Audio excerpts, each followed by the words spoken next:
पादाम्बुजरेणु श्रियाणां तं राचार्यं प्रणमामि मुहुः। यदनुग्रहतो बन्धु सर्वदुःखातिगो तमहं सर्वदा वन्दे श्रीमद्वल्लभनन्दं अज्ञानतिमिरान्धस्य ज्ञानाञ्जनशलाकया चक्षुर्मीलितं येन तस्मै गुरवे नमामि हृदये शेषं लीलाक्षिराप्तिसारिणं लक्ष्मीसहस्रलीलाभिः सेव्यमानं कलां चतुर्भिश्च चतुर्भिश्च षड्भिर्विराजये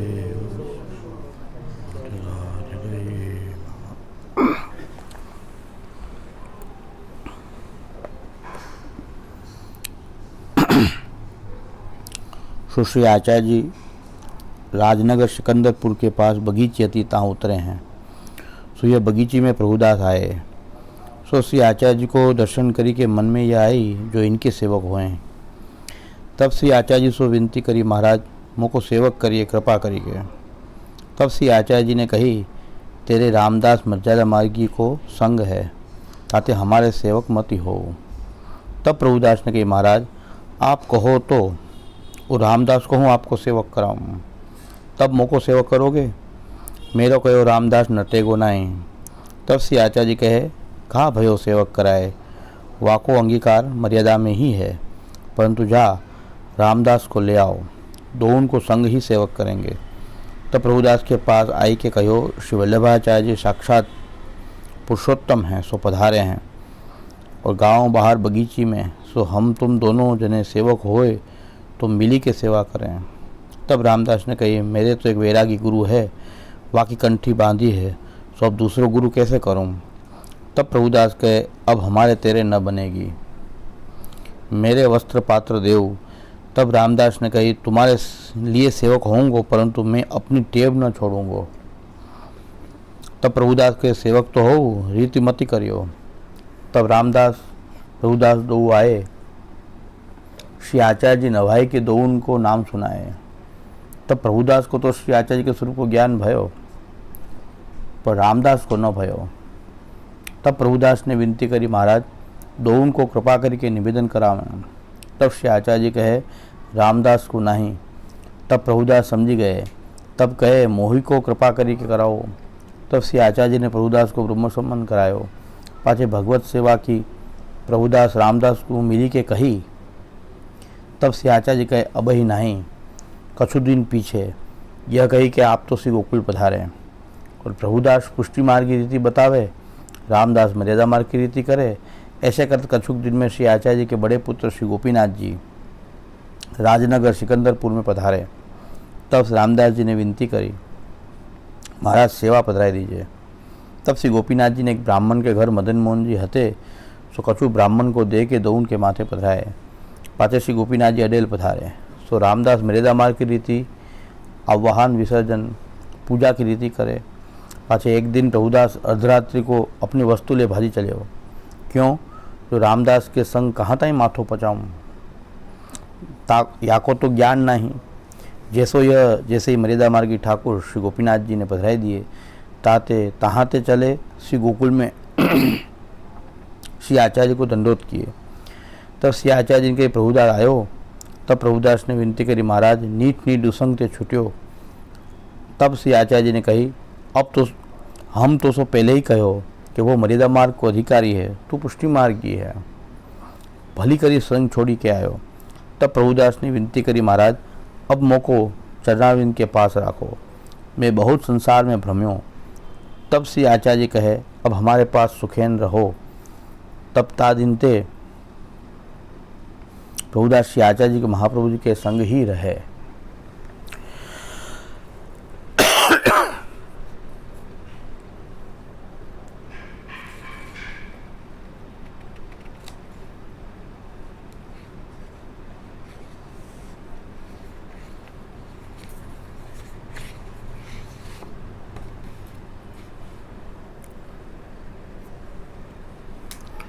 શ્રી મહાપ્રભુજી અહીં બ્રહ્મ સંબંધ આપ્યો ને સેવાની ના પાડી. હકીકતમાં બ્રહ્મ સંબંધ સેવાર્થ હોય છે. તો ઘણા લોકો એમ કહી શકે કે ભાઈ અત્યારે બાળકો પણ બધા જે બ્રહ્મ સંબંધ આપી દે સેવા પછી પધરાવી દે, તો એમાં શું વાંધો? પણ શ્રી મહાપ્રભુજીનું જે સ્વરૂપ જે છે, એમનું જે સામર્થ્ય છે, એ શ્રી મહાપ્રભુજીમાં જ, શ્રી ગોપીનાથજી ગુસાઈજી સાત બાળકોમાં જ છે. કે આપસીને એ પણ ખબર છે કે આગળ જઈને સેવા કરશે કે નહીં કરે, કે દૈવી જીવ છે, લીલા સંબંધી છે, આપણને તો કાંઈ ખબર નથી. આપણે જ્યારે આ વાત કરી રહ્યા હોઈએ, આ એક પ્રશ્ન ઉપસ્થિત થાય કે અહીં પણ શ્રી મહાપ્રભુજીએ બ્રહ્મ સંબંધ પહેલાં આપ્યું ને ઠાકોરજીની સેવાની જ્યારે વિનંતી કરી તો ના પડી, હમણાં નહીં. તો અત્યારે બાળકો પણ બધા એવી રીતે જ કરે છે, બ્રહ્મ સંબંધ આપી દે છે, સેવા તો પધરાવતા નથી. તો એ મહાપ્રભુજીની પ્રણાલિકા અનુસાર છે કે નહીં? એટલે આપણે જોઈએ છીએ કે ભાઈ વાર્તામાં તો ભગવત ચરિત્ર છે, ભગવાનનું ચરિત્ર છે. ભગવાન સિદ્ધાંતથી બંધાયેલા નથી. ભગવાન તો કરતું અકર્તું અન્યથા કરતું સામર્થ્યયુક્ત છે. અને એ ભગવાન જ ક્યાંક શ્રી મહાપ્રભુજી દ્વારા, કોઈ વૈષ્ણવ દ્વારા કંઈક લીલા કરી રહ્યા છે. તે એ લીલાની અંદર કોઈ સિદ્ધાંતનું બંધન ન હોઈ શકે. અને આપણે બધા બંધાયેલા છીએ તો શ્રી મહાપ્રભુજીની વાણીથી, કારણ કે શ્રી મહાપ્રભુજી તો કોઈ છે જ નહીં. મહાપ્રભુ જેવું સામર્થ્ય કે એ પ્રકારનું કોઈ આપનું જે સાક્ષાત ભગવાન મુખારવિંદ રૂપ જે છે શ્રી મહાપ્રભુજી, એ દરેક તો થઈ શકે નહીં. શ્રી ગુસાઈજી પણ આજ્ઞા કરે છે કે શ્રીમદ વલ્લભ નામ ધેય સદૃશો. મહાપ્રભુજીનો ઉત્સવ આવે છે એટલે ખાસ કરીને આપણે શ્રી મહાપ્રભુજીના સ્વરૂપને અવશ્ય જાણવું જોઈએ. અને એની સરખામણી કોઈ સાથે ન થઈ શકે. આધુનિક વલ્લભ વંશજો સાથે અને સાત બાળકો પછી પણ કોઈની સાથે, વધારેમાં વધારે સાત બાળકો સુધી આપણે એ અશેષ મહાત્મ્ય, કારણ કે સ્વવંશે સ્થાપિતા શેષસ્વ મહાત્મ્યમાં વંશપદનો અર્થ શ્રી ગોકુલનાથજી બે પુત્ર કરે છે. સમગ્ર વંશ નહીં, બે પુત્રો. અને નામરત્નાખ્ય સ્તોત્રમાં સ્વાનુરૂપ સુતપ્રસુ, સ્વાનુરૂપ સુતપ્રસુ એ નામ શ્રી ગુસાઈજીનું પણ છે. એટલે ગુસાઈજીના સાત બાળકો, મહાપ્રભુજી સમાન શ્રી ગુસાઈજી થયા અને ગુસાઈજીની સમાન સાતે બાળકો થઈ ગયા. એનાથી આગળ આ વાત ચલાવી શકાય એમ નથી. છતાં ગોકુલનાથજી તો ગોપીનાથજી અને ગુસાઈજીને જ અશેષ મહાત્મ્ય રૂપે માની રહ્યા છે. બાકી શ્રી મહાપ્રભુજીનું જે સ્વરૂપ જે છે, અત્યારે એમના ઉપદેશોથી જ આપણે બધાએ એ ઉપદેશને સાક્ષાત શ્રી મહાપ્રભુજી માનવું જોઈએ. શ્રી મહાપ્રભુજીના ઉપદેશ જે છે એની પ્રધાનતા આપણા જીવનમાં હોય ત્યારે જ આપણું પુષ્ટિમાર્ગી જીવન નભી શકે. અને એ મહાપ્રભુજીના જે ઉપદેશ છે એ સાક્ષાત શ્રી મહાપ્રભુજી જ છે, એમાં કોઈ સંશય નથી. એટલે શ્રી મહાપ્રભુજીએ અહીં ભલે બ્રહ્મ સંબંધ આપ્યું, સેવાની ના પાડી, પણ એ શ્રી મહાપ્રભુજી એમની અંદર કૃષ્ણનો જે વિરહ પૂરેપૂરો જગાવવા માટે અત્યારે સેવા નથી પધરાવતા. અને એટલે મર્યાદા માર્ગીનો સંઘ છે, તેમના ઘરે સેવા પણ સંભવ છે નહીં. પણ આગળ સેવા કરશે, દૈવી જીવ છે, માનસી પરામતા પણ થશે, ભગવત સામર્થ્ય, અલૌકિક સામર્થ્ય પણ એમને થશે. એ શ્રી મહાપ્રભુજી એમનો ભૂતકાળ પણ જોઈ રહ્યા છે કે લીલા સંબંધી છે. લીલામાં એમનું સ્વરૂપ कि प्रभुदास जलोटा क्षत्रिय लीला में ललिता जी की सखी मनमथ मोदा उनको नाम है. तो લીલામાં પણ લલિતાજીની સખી છે એવું જ્ઞાન શ્રી મહાપ્રભુજીને તો છે. અને આગળ પણ હવે એમનો પુષ્ટિ માર્ગમાં પ્રવેશ થશે, સેવા કરશે, એ પણ છે. આપણને કંઈ ખબર નથી કે લીલામાં પહેલાં કોણ હતા અને આગળ શું કરશે કે નહીં કરે. અને છતાં આપણે એમ માનીએ કે મહાપ્રભુજી બ્રહ્મ સંબંધ આપ્યું, સેવા ન પધરાવી, તો સેવા ન પધરાવી તો એ બ્રહ્મ સંબંધ તો આપી જ શકાય. પણ બ્રહ્મ સંબંધ માટે આપણે જેટલી ટીકાઓ જોઈએ ગદ્ય મંત્રની કે સિદ્ધાંત રહસ્યની, બધી જગ્યાએ એક જ શબ્દ બધાએ ટીકાકારો પ્રયોગ કરે છે કે આ દીક્ષા જે છે ભગવત સેવાર્થ છે, કોઈ પણ બધી ટીકા જોઈએ તો એ જ આવશે. અને સિદ્ધાંત રહસ્યની જેટલી ટીકા જોઈએ તો બધાનું એક જ કહેવાનું છે કે ભગવત સેવા માટેની દીક્ષા છે. જે સેવામાં પ્રવૃત્ત થઈ શકે એણે આ દીક્ષા લેવી જોઈએ.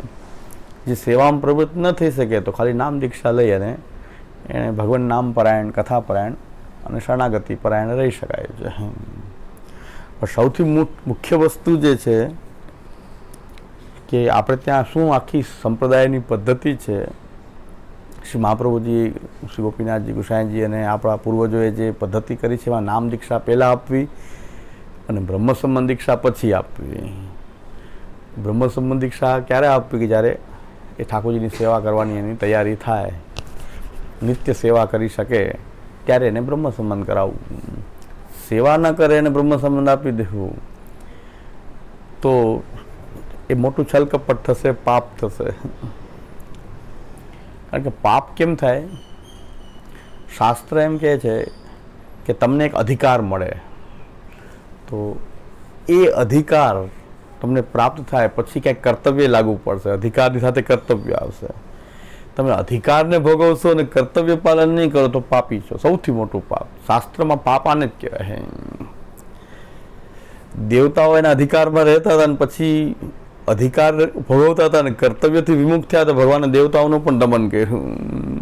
ઇન્દ્ર, બ્રહ્માજી કોઈ પણ એની મર્યાદાનું ઉલ્લંઘન કરવા માંડ્યા અને ખાલી અધિકાર જ ભોગવવા માંડ્યા અને દુરુપયોગ થવા માંડ્યો ત્યારે ભગવાન એમને પણ શિક્ષા આપી. એવી રીતે અસુરો પણ એનું આસુરી પ્રવૃત્તિ કરતા હતા તો વાંધો નહીં, પણ જ્યારે એ લિમિટ બહાર ગયા તો ભગવાન આસુરોને પણ માર્યા. એટલે અધિકાર આપણે ભોગવવો છે, કર્તવ્ય પાલન કરવું નથી, તો એ મોટું પાપ થાય છે. પાપનું મૂળ આ છે, દરેક પાપનું મૂળ, કે કર્તવ્ય અધિકાર પ્રાપ્ત છે પણ કર્તવ્ય ન કરવું.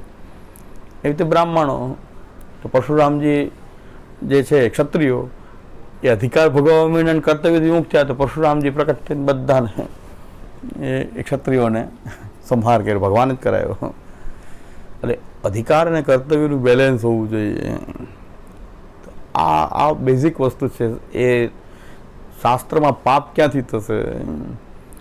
કે તમે સનાતન ધર્મમાં છો તો સનાતન ધર્મના અધિકારોને ભોગવવા માંગી રહ્યા છો કે હું બ્રાહ્મણ છું, ક્ષત્રિય છું, વૈશ્ય છું, શૂદ્ર છું, અને અધિકાર ભોગવી રહ્યા છો. બીજાને એમ કહેવા છે કે અમે ઊંચું વર્ણન છે, તમે અમારાથી નીચા વર્ણન છો, તમે અમે છોવાઈ જાઓ, તમને અડવાનું તમારું અડેલું અમે ન લઈ શકીએ, આવું બધું કરી રહ્યા છે અધિકાર.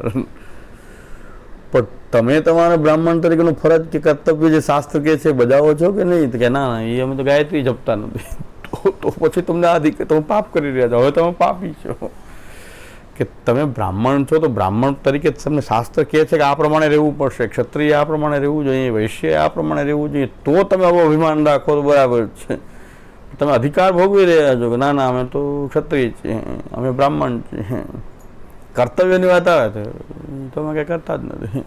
ગાયત્રી બોલતા નથી આવડતી બ્રાહ્મણ, શુદ્ધ ગાયત્રી બોલતા નથી આવડતી, તો કઈ બ્રાહ્મણ તો આની પર શું આશા રાખવી? મારા તો કિશનગઢમાં મુખિયાજી હતા, મેં એને પૂછ્યું ગાયત્રી જપો છો? કે આવડતું જ નહોતું.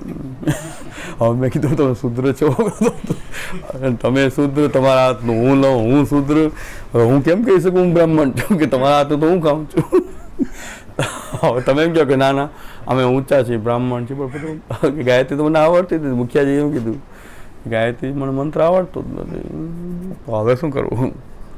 તો સૌથી મોટું પાપ શાસ્ત્ર એમ કે પાપનું મૂળ આ કોઈને ખબર નથી કે પાપ ક્યાંથી ઉત્પન્ન થાય. કે તમે તમારો અધિકાર ભોગવી રહ્યા છો, કર્તવ્યથી વિમુખ થાવ, હવે તમે પાપ કરી રહ્યા છો. હવે તમે બ્રાહ્મણ કેવડાવો છો એ જ પાપ છે, તમે ક્ષત્રિય કેવડાવી રહ્યા છો એ જ પાપ છે, કારણ કે તમે ક્ષત્રિય તરીકેનું કોઈ કર્તવ્ય બજાવતા નથી.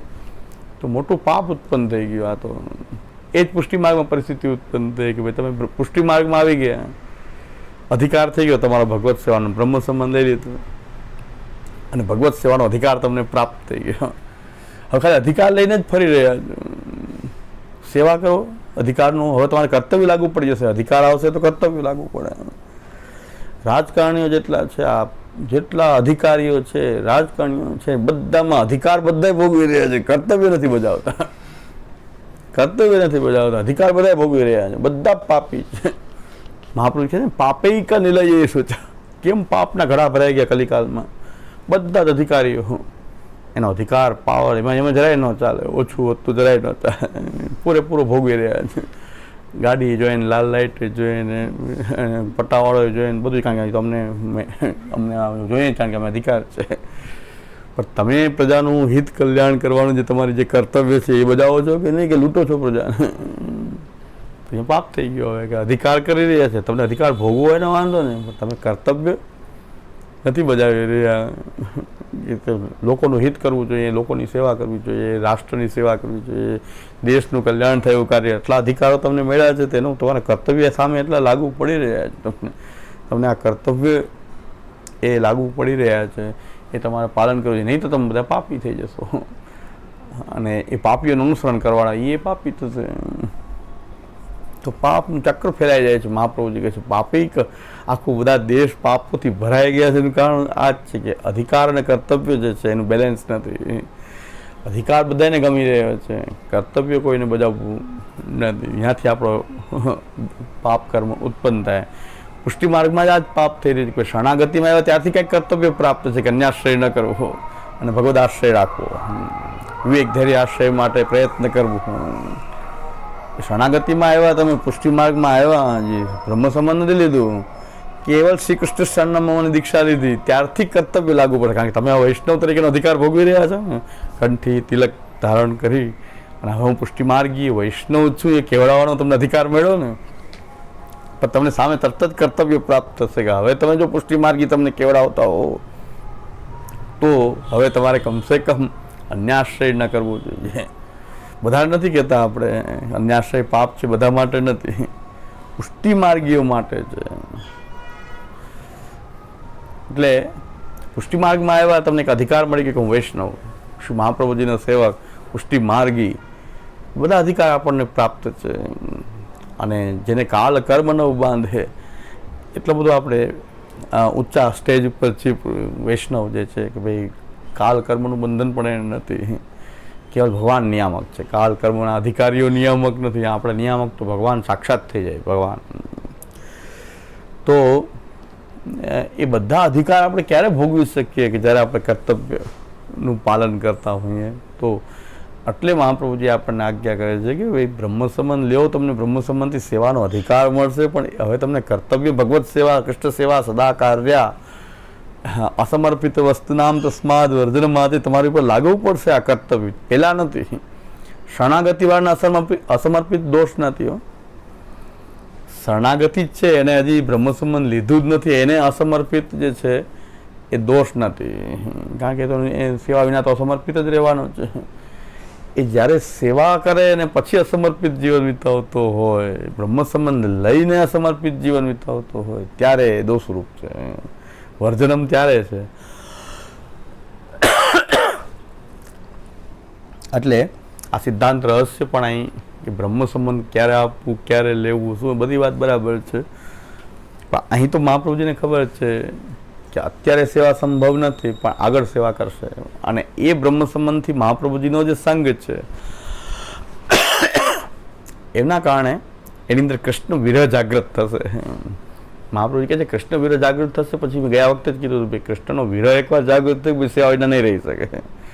જેને કૃષ્ણ વિરહ છે એ સેવા વિના રહી શકે, પણ જેને કૃષ્ણ વિરહ નથી એ બધા સેવામાંથી બાના કાઢતા હોય, ક્યાં ટાઈમ છે ને ક્યાં છે. ટાઈમ બધો ને હમણાં જ એક વૈષ્ણવ કીધું કે આપે બ્રહ્મ સંબંધ મને આપ્યું હતું, પછી આપે કીધું સેવા રોજ કરવી જોઈએ, તમારે બધા ઘરમાં સેવા થાય એમાં રોજ સામેલ થવું.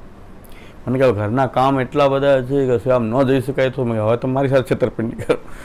હા, લઈ લીધું પછી હવે સેવામાં નથી જઈ શકાતું, કારણ કે ઘરના એટલા બધા કામ છે. તો બીજા સાસુ સસરા બધા સેવામાં લાગેલા છે, બધા જેઠ જેઠાણી બધા, હું ન જાઉં તો શું ફેર પડે. મેં કીધું તમે બ્રહ્મ સંબંધ તો એ શરતે લીધું ને કે હું સેવા કરીશ. પછી મેં એક વાત કીધી કે ભાઈ ગમે એટલા તમે બિઝી છો, બહુ તમારે કામ છે, સાચી વાત છે, પણ તમને જમવાનો, નહાવાનો, બધો સમય, દેહની ક્રિયાનો, આખા દિવસની ક્રિયાનો સમય તો પ્રાપ્ત થાય છે ને. એમાં તમે એમ કહો છો બિઝી છો એટલે હવે ખાવાનું બંધ કરી દીધું છે કે જમવાનો ટાઈમ નથી. એવું તમે એવું ચાલે છે? એક દી ચાલે, 2 દિવસ ચાલે, કદાચ બહુ બિઝી હોય, એકાદ બે દી ન ખાઈ શકે કોઈ, તો 2-3 દિવસ પછી તને જરૂરિયાત થઈ જ જાય. તો કે એના વિના તો એ તો બધું ટાઈમ મળતો જ હોય ને. મેં કીધું તો તમને સેવા એટલી પણ મહત્વ નથી લાગતી, એટલે તમને દૈનિક ક્રિયા જેટલી પણ સેવા તમને મહત્વ નથી લાગતી, એટલે તમને એમ લાગે છે કે સેવા નથી જઈ શકાતું. બાકી બધા કરતાં સૌથી પહેલાં સેવાની આવશ્યકતા એવું લાગે તો પછી આપોઆપ કૃષ્ણ વિરહ વગર તો આવી બધી બાનાબાજી થાય કે ભાઈ. અને હજી વૈષ્ણવની ભ્રમણા છે કે બ્રહ્મ સંબંધ લેવાથી ઉદ્ધાર થાય, નિકુંજ લીલાની દ્વાર પર આપણે સીધા પહોંચી શકીએ ને આ બધી ભ્રમણા છે, ભ્રમ છે. અરે ભાઈ તમે બ્રહ્મ સંબંધ લેશો ને પછી સેવા નહીં કરો તો વધારે પાપ ઉત્પન્ન કરો છો. એના કરતાં ઓલું પાપ તો નહીં લાગે તમને, કારણ કે અમે શરણાગતિમાં છીએ. પણ તમે બ્રહ્મ સંબંધ લઈને સેવામાં બાના કાઢશો તો પછી પાપ ઉત્પન્ન થશે. એટલે કમસે કમ મેં કીધું બીજું નહીં, બધાએ સેવા કરી રહ્યા છે, તમારે સેવામાં જવું જોઈએ. સોની મંદિર વસ્ત્ર સેવા સૌથી જરૂરી છે એવું તમને લાગવું જોઈએ.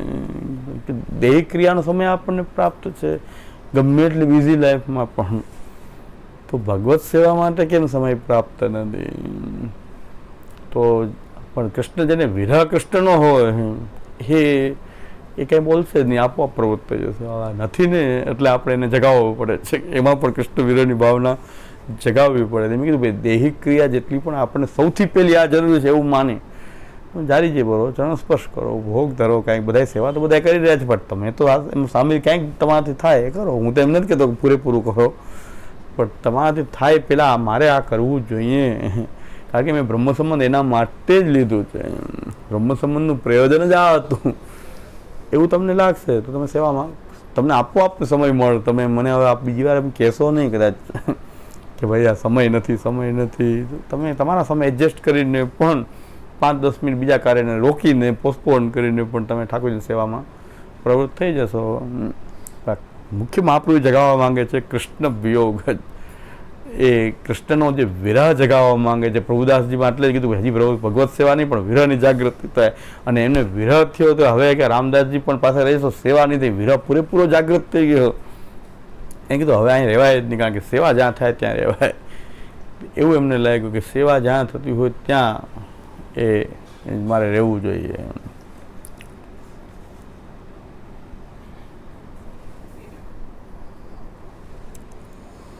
તો મુખ્ય વસ્તુ છે શ્રી કૃષ્ણ વિરહની જાગૃતિ. કૃષ્ણથી હું દૂર થઈ ગયો, હું પણ કૃષ્ણનો અંશ છું અને કૃષ્ણથી દૂર થઈ ગયો એવો ભાવ શ્રી મહાપ્રભુજી પોતાના સ્વરૂપથી ઉપદેશથી આ જ ભાવને આપણી અંદર જગાવવા માંગે છે. એટલે મહાપ્રભુજીને આપણે ભગવાનના વિરહનું વિરહાનલ રૂપ, એ વિરહ અગ્નિ રૂપ શ્રી મહાપ્રભુજીનું સ્વરૂપ પણ વિરહનું જે સ્વરૂપ શ્રી મહાપ્રભુજીનું શું કામ કહે છે કે કૃષ્ણનો વિરહ એના સંપર્કમાં કોઈ આવે તો પણ અંદર એ વિરહ ભાવ જાગૃત થઈ જાય. જે શાંત થઈ ગયો છે સહસ્ત્ર પરિવત્સરથી, તો મહાપ્રભુજીના સંપર્કમાં કોઈ આવે વાણીથી કે સ્વરૂપથી, એમાં કૃષ્ણના વિરહનો ભાવ એ જાગૃત થઈ જાય. ખરેખર શ્રી મહાપ્રભુજીનો સંગ થાય તો એને કૃષ્ણની સેવા વિના રહેવાય નહીં. તો કૃષ્ણની સેવા વિના ન રહેવાય એવો ભાવ શ્રી મહાપ્રભુજી જ દાન કરે છે, બીજું કોઈ ના કરી શકે. આપણને સંસારનો વિરહ લાગે છે કે આ ન પ્રાપ્ત થયું, પૈસા ન આવ્યા, સંપત્તિ ના આવી, વિષય ન મળ્યો, એ બધો વિરહ અનુભવ કરીએ છીએ આપણે. પણ ભગવાનથી હું છૂટો પડેલો, શ્રી કૃષ્ણનો હું અંશ છું ને એ મારા અંશીથી હું દૂર છું, એ ભાવ જગાવવાવાળા કેવલ શ્રી મહાપ્રભુજી છે. મહાપ્રભુજીનો સંગ થાય એટલે આપણે શું કરીએ છીએ કે અષ્ટાક્ષર દીક્ષા આપી, શ્રી કૃષ્ણ શરણમાં દીક્ષા આપી અને આપણે કહીએ ભાઈ મહાપ્રભુજીની વાણીનો પાઠ કરો, બીજું તમારાથી કાંઈ ન થાય, શરણાગતિમાં સેવા ન થાય તો કાંઈ નહીં. અષ્ટાક્ષર દીક્ષા આપી તમે શ્રી મહાપ્રભુજીના ગ્રંથોનો પાઠ કરો, સર્વોત્તમજીનો પાઠ કરો, શ્રી મહાપ્રભુજીના નામોનો અર્થનો વિચાર કરો, તો તમારી અંદર કૃષ્ણનો વિરહ જાગૃત થશે. અને કૃષ્ણનો વિરહ જાગૃત થશે ત્યારે તમે બ્રહ્મ સંબંધ લઈને સેવામાં પ્રવૃત્ત થશો. તો પછી કોઈ બાનો નહીં, તમે સેવા માટે જ બ્રહ્મ સંબંધ લેશો અને સેવા તમને બોધ નહીં કરવો પડે કે સેવા કરવી જ જોઈએ, જાઓ સેવા કરો, કેમ નથી કરતા કાંઈ ન કહેવું પડે. કારણ કે મહાપ્રભુજીના વાણીનો પાઠ કરવાથી એ કૃષ્ણ વિરહની જાગૃતિ આ આપણી એક સિસ્ટમ હતી. અત્યારે આ સિસ્ટમ નથી એટલે આ બધું ગોટાળા ચાલે છે બધા. આ સાચી સિસ્ટમ સંપ્રદાયની પેલા નામ દીક્ષા એટલે જ આપતા હતા કે નામ દીક્ષા આપી તમને સંપ્રદાયમાં પ્રવેશ મળે છે.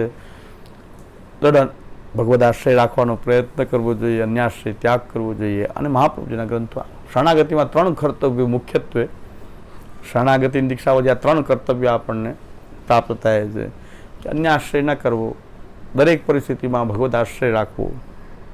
ઠાકોરજી આપણા રક્ષક છે, સ્વામી છે, જે કરશે હિત કરશે, એમ દરેક પરિસ્થિતિની અંદર. અને ત્યાં સુધી હું તો એમ કહું છું કે કદાચ ખરાબ થાય તો પણ અન્યાશ્રય કરીને સારું થતું હોય તો એ મારે કરવું નથી. આ વીંટી પહેરીને, નંગ પહેરીને ને કોઈના હાથ મુકાવીને, કોઈનું પાણી મંત્રાવેલું પીડીને, કોઈની ચિઠ્ઠીઓ કાઢીને કદાચ સારું થતું હોય તો એ નથી કરવું. એવો દ્રઢ ભાવ એ ભગવાનમાં રાખવાનો. એટલે પુષ્ટિમાર્ગના પાત્ર બહુ ઓછા છે, બહુ લાંબો હોય સમૂહ મેળો ભેગો થાય એવું ભેગું થાય સમજી લો કે પુષ્ટિમાર્ગ પાછો અહીંયા હોય નહીં. આખો માણસ ભેગા થઈ સમજી લો કે આમ પુષ્ટિમાર્ગ નહીં હોય, પુષ્ટિમાર્ગ લુપ્ત થઈ જશે. બાકી બધું કારણ કે પુષ્ટિમાર્ગમાં આવા કોણ દ્રઢ કે જેને કષ્ટમાં એવો ભાવ છે કે મારું જે કંઈ કરે સારું કે ખરાબ જે થવાનું તો થાય, પણ કૃષ્ણ સિવાય કોઈ અન્યનો આશ્રય ક્યારેય કરવો નહીં. અન્ય સંબંધ ગંધોપી કંધરામ એવું જેમ પતિવતા સ્ત્રી જે છે, પતિ નિર્ધન હોય અને લાખો કરોડો રૂપિયા આપો બીજો કોઈ પરપુરુષ હોય તો એના સુખભોગને ઈચ્છતી નથી પતિવ્રતા સ્ત્રી. કેવલ પોતાના પતિ નિર્ધન હોય છતાં પણ એમની સાથે રહે છે, પણ અન્યના સુખભોગને ઈચ્છતી નથી. એવો પાતિવ્રત્ય ધર્મ જે છે ભગવાન સાથે નભાવવો કે ભાઈ અન્યાશ્રય કરીને સુખી નથી થવું, એના કરતાં દુઃખ સારું છે કે જેમાં ભગવાનનો આશ્રય તો છે, જેમાં પ્રભુનો આશ્રય. દુઃખ સારું છે કે જેમાં ભગવાનનો આશ્રય તો છે. તો અન્યનો આશ્રય કરીને આપણે સુખી થવું નથી. આ શરણાગતિમાં જ એટલી વસ્તુ આવી જાય છે, અષ્ટાક્ષર દીક્ષામાં. હવે આમાં પાત્ર ક્યાંથી હોય? પુષ્ટિમાર્ગમાં વધારે ચાલે એવા હોય ક્યાંથી? કારણ કે પુષ્ટિમાર્ગમાં આવીને પાછા એમ જ ઈચ્છતા હોય છે કે આ સંધ્યાનું જલ આપી દો તો આ દૂર થઈ જાય, આ રોગ દૂર થઈ જાય, આશીર્વાદ આપી દો આમ થઈ જાય, આના લગ્ન થઈ જાય, આ છોકરાને લગ્ન થતા નથી, આના સગાઈ થતી નથી, ને પછી લગ્ન થઈ જાય કે છોકરા નથી થતા, આશીર્વાદ આપો. આ જ વાત હોય તો આ વાત તો પુષ્ટિમાર્ગમાં ચાલે એમ જ નથી. પુષ્ટિમાર્ગમાં પહેલેથી જ કેન્સલ થઈ ગયા. એટલે જે આવી બધી વાતો કરતા ત્યાં જ ખબર પડી જાય કે તમે આપણે પુષ્ટિમાર્ગ ચાલે નથી, પણ આવી ગયા છે કોઈ કારણસર, ચાલે એમ નથી. એટલે આ બધા રિજેક્ટ પીસ છે. આ ખોટો માલ આવી ગયો છે, બોલો કાપડના વેપારીનો ખોટો માલ આવી ગયો, ભાઈ કંઈક સેલ કરીને કાઢી નાખવું પડે. કંઈક મનોરથ થાય ને સેલ મોટો કરી મનોરથ થઈને બધાને થોડું બંધ આપી દે, એટલે ભાગે હાલી સેલ કરવો પડે. પછી નુકસાની વાળો માલ ભેગો થઈ ગયો એટલો શું કરવું શું? મને હિંડોળા હોય હવે બધા એ બધા હવે જે ભીડ ભેગી થાય એ બધી નુકસાની વાળો માલ બધું સેલ કરી નાખવો પડે. પછી કારણ કે આવીને આ જ માંગ્યા કરે, અહીંયા આવીને પુષ્ટિમાં આશીર્વાદ આપો, આ થઈ જાય, આશીર્વાદ આપો, આ થઈ જાય. તો હવે કરવું શું? પુષ્ટિમાર્ગમાં પહેલેથી આવ્યું કે જેમ રાખે એમ કૃષ્ણ રાખે એમ રહેવું છે. એવી દ્રઢ મનોબળવાળા હોય ચાલે. આમાં દ્રઢ મનોબળવાળા હોય ચાલે કે જે કૃષ્ણાશ્રયમાં રહેવું. હજારો વર્ષો ત્યાં સુખ દુઃખ ભોગવ્યા છે, આમાંથી સંપૂર્ણપણે છૂટવાનો ઉપાય એક જ છે કે દ્રઢાશ્રય કરવી લે. આ તો ચાલતો ચક્ર છે હજારો વર્ષોનું. ક્યારેક સુખી થઈ જાય, ક્યારેક દુઃખી થઈ જાય, હજારો વર્ષોનું આ ચક્ર ચાલે છે. આપણા સુખ દુઃખ એવા હોય છે કે જેનું કોઈ મૂલ્ય હોતું નથી. એવા સુખ દુઃખના ચક્ર એવા છે કે જેનું કાંઈ મૂલ્ય ના હોય. પ્લેનની ટિકિટ લઈ લીધી 50,000 રૂપિયા, પછી આ પ્લેન ચૂકી જાય તો આપણે બહુ દુઃખી થઈ જાય, પછી ક્રેશ થઈ જાય તો આનંદમાં આવી જાય, હા આપણે બચી ગયા. તો આટલી વારમાં સુખ અને દુઃખ, આટલી વારમાં સુખ અને દુઃખ બધું સરખું થઈ ગયું કે બહુ દુઃખી થઈ ગયું, ભાઈ પ્લેન ચૂકી ગયા ને આમ થઈ ગયું, પૈસા પડી ગયા ને બધું આખો કાર્યક્રમ ફેલ થઈ ગયો, હવે શું થાય? ને ખબર પડે કે આ પ્લેન તો ગયું તો કે બહુ સારું થઈ ગયું, 50,000 કામ પૈતું. તો આપણા સુખ દુઃખ આવા છે કે થોડીક વારમાં આપણે જે વસ્તુ દુઃખ માનતા હોય સુખ માનવા માંડીએ. એટલે બહુ એ ચિંતાવાળો વિષય નથી. બહુ આશીર્વાદ લઈ લઈને કે કદાચ ઠાકોર કૃપાથી આપણે તો આશીર્વાદ હાથ પાણી બધા એને સર્વનું કલ્યાણ કરે પ્રભુ. એટલે એમ કહેતા કે લગ્ન છોકરાને થતા થઈ જાય તો પાછા આવે કે આ છોડાવો આમાંથી વર્ષ દિવસમાં. હવે આમાંથી જલ્દી છોડાવો તો સારું. તો હવે એ પાછું એ કાલે તમે ખૂબ માંગ્યું હતું, આને તમે કેટલું માંગતા હતા આશીર્વાદ આપવા, થઈ ગયું કે હવે આમાંથી છોડાવો. આમાં કેમ નીકળી એવી સવાલ છે, વર્ષ દિવસમાં એવા થાકી જાય. તો આ સુખ દુઃખ આવા છે, આમાં કાંઈ નક્કી ના કે કહ્યું કે હવેથી છોકરો એમને એમ રહે તો સારો, પણ કે આમાંથી નીકાળો. એટલે આ ચક્રમાંથી અંત જ ના આવે. એટલે અને બધાને હું એમ જ કહું કે દરેક પરિસ્થિતિમાં ભગવદ આશ્રય અહીંયા આવે બધા, તો એને હું એમ જ કહું કે ભગવદ આશ્રય રાખો ને શ્રી કૃષ્ણ નામ કરો. તો એમ કે શ્રી કૃષ્ણ તો કરીએ જ છીએ, બધા પાસે એમ જ છે, એ તો કરીએ જ છે, બીજું કંઈક કહો. એ તો અમે કરીએ જ, કરતા હોત તો મેં કે તમે આવ્યા જ ન. જો કરતા નથી એ જ પરિણામ છે કે તમે આ બધી સુખ દુઃખની વાતો લઈને આવો છો. જો કરતા હો તો તમે કંઈ ઉપાય મારી પાસે માંગત જ નહીં. ભગવદ આશ્રય જ ઉપાય છે. શ્રી કૃષ્ણ શરણમાં સિવાય કોઈ બીજો કોઈ ઉપાય જ નથી. અને આપોઆપ જે પ્રભુની ઈચ્છા હશે એ થશે. અને એટલે આ એક બહુ સારા વૈષ્ણવ હતા, એમ કહેતા કે ભાઈ શ્વાસની બીમારી છે, એટલે જ્યાં ત્યાં સુખ દુઃખ ત્યાં સુધી છે કે શ્વાસ ચાલે ત્યાં સુધી. ઓલાને કે દમ બમ હશે કે અસ્થમમાં હશે, એટલે એમ કહેતા કે ઓમ બધું સારું છે પણ શ્વાસની બીમારી છે.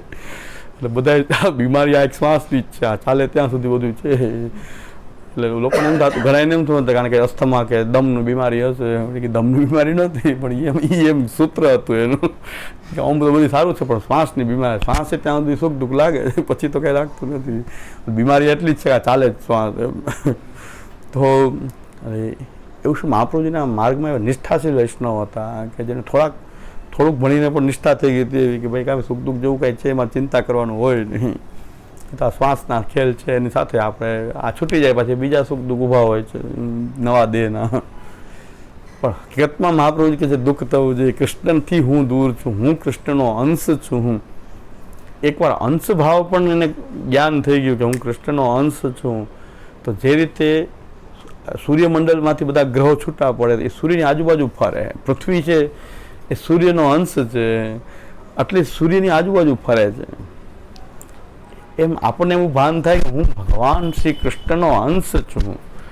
કૃષ્ણ કેવા છે ને એનો હું અંશ છું. કૃષ્ણ કેવા પરમ બ્રહ્મ પરમાત્મા છે એનો હું અંશ છું. તો હવે મારામાં શું ખામી હોય? હું કેનો અંશ છું, કેનો પુત્ર છું. અને એનો અંશ હોવાથી મારું એક જ કર્તવ્ય છે કે એ કૃષ્ણની આજુબાજુ ફરવું. આજુબાજુ ફરવું એટલે ભગવત સેવા. આપણો સેવાનો પ્રકાર શું છે? કૃષ્ણની આજુબાજુ ફરવું. એને આપણે રાસ પણ કહો કે સેવા પણ કહો, પણ કૃષ્ણની આજુબાજુ ફરવું. આપણું જીવનમાં કેન્દ્રમાં કૃષ્ણ આવી જાય અને આપણી જીવનના ક્રિયાકલાપો બધા કૃષ્ણની આજુબાજુ ફરે. એને આપણે કહીશું ભગવત સેવા કહીએ, લીલાની દ્રષ્ટિ કહીએ તો એને રાસ કહીએ.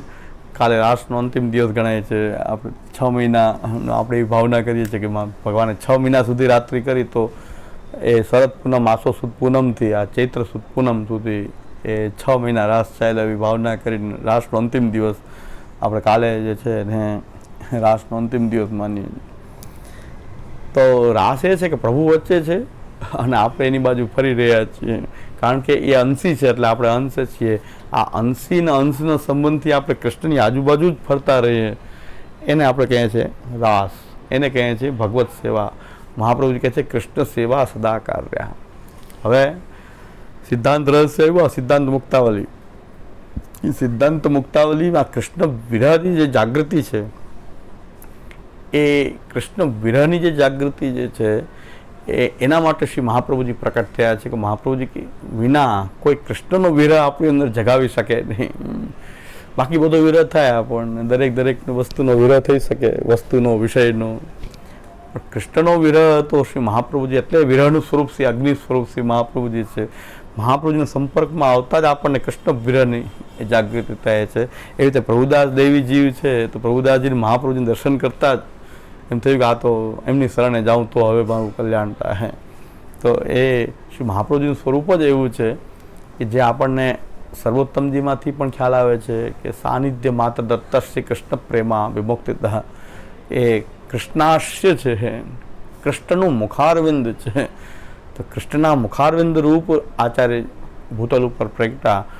એમણે પ્રગટીને એક જ વાત કરી કે તમે કૃષ્ણના અંશ છો, તો તમારે હવે કૃષ્ણ તમારો અંશી છે એના તમે વિખુટા થઈ ગયા છો.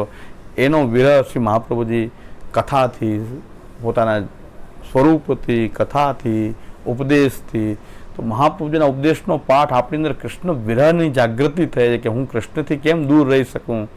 એ ભાવ જગાવવા માટે આપણે શ્રી મહાપ્રભુજીના ગ્રંથોનો પાઠ કરવો જોઈએ. શ્રી મહાપ્રભુજીના સર્વોત્તમજીનો સ્તોત્રનો પાઠ કરવો જોઈએ, અર્થોનો વિચાર કરવો જોઈએ. વલ્લભાષ્ટક અને સ્ફુરત કૃષ્ણ પ્રેમામૃતનો પણ પાઠ કરવો, જે કે શ્રી ગુસાઈજી અને શ્રી ગોપીનાથજી, વલ્લભાષ્ટક શ્રી ગોપીનાથજીનું અને સ્ફુરત કૃષ્ણ પ્રેમામૃત શ્રી ગુસાઈજી લખેલો ગ્રંથ છે. બેમાં જોઈએ તો શ્રી મહાપ્રભુનું સ્વરૂપ કેવું બતાવી રહ્યા છે કે શ્રીમદ વૃંદાવનેન્દુ પ્રકટિત રસિકાનંદ સંદૌહ રૂપા સ્ફુરજદ રાસાદિ લીલામૃત જલધિ પરાક્રાંત સર્વોપી શશ્વત તસ્યૈવ આત્માનુભાવ પ્રકટન હૃદયસ્યાજ્ઞયા પ્રાદુરાસિદ ભૂમૌ યહસન મનુષ્યાકૃતિ અતિકરુણસ્તમ પ્રપદ્ય હુતાસમ. શ્રી મહાપ્રભુનું સ્વરૂપ એવું બતાવી રહ્યા છે કે શ્રીમદ વૃંદાવને સાક્ષાત વ્રજના ચંદ્રરૂપ, વૃંદાવનનો અર્થ આપણે સમગ્ર વ્રજમંડળના એ ચંદ્રરૂપ, અને શ્રીમદ વૃંદાવનેન્દુ પ્રકટિત એ સાક્ષાત વ્રજાધીપ એવા શ્રી કૃષ્ણ દ્વારા પ્રકટિત રસિકાનંદ સંદોહ, રસિક ભક્તોને આનંદ આપનારી લીલાઓનો જે સમૂહ જે છે સંદોહ રૂપ. કઈ લીલાઓ કે જે રસિક ભક્તોને આનંદ આપી? સ્ફુરજદ રાસાદિ લીલામૃત જલધિ પરાક્રાંત. એ રાસ વગેરેની જે લીલાઓ છે, એ રાસાદિ જે લીલા છે કે જેમાં ભક્તોને ભગવાને પોતાનો સ્વરૂપાનંદનો અનુભવ કરાયો, એવી રાસાદિ લીલામૃત, એ અમૃતનો જે સાગર છે જલધિ ભરા, અને એ સાગર જે છે એ શ્રી મહાપ્રભુજી જે છે એ સાગરમાં અંદર ડૂબેલા છે, અને એ આખો એ લીલાઓનો જે સમુદ્ર છે અમૃતનો, એ શ્રી મહાપ્રભુજીના શ્રીઅંગમાં વ્યાપ્ત છે. એટલે સમુદ્રમાં લહેરો આવે છે, અહીં કૃષ્ણની લીલાઓની જ લહેર શ્રી મહાપ્રભુજીના શ્રીઅંગમાંથી આવે છે.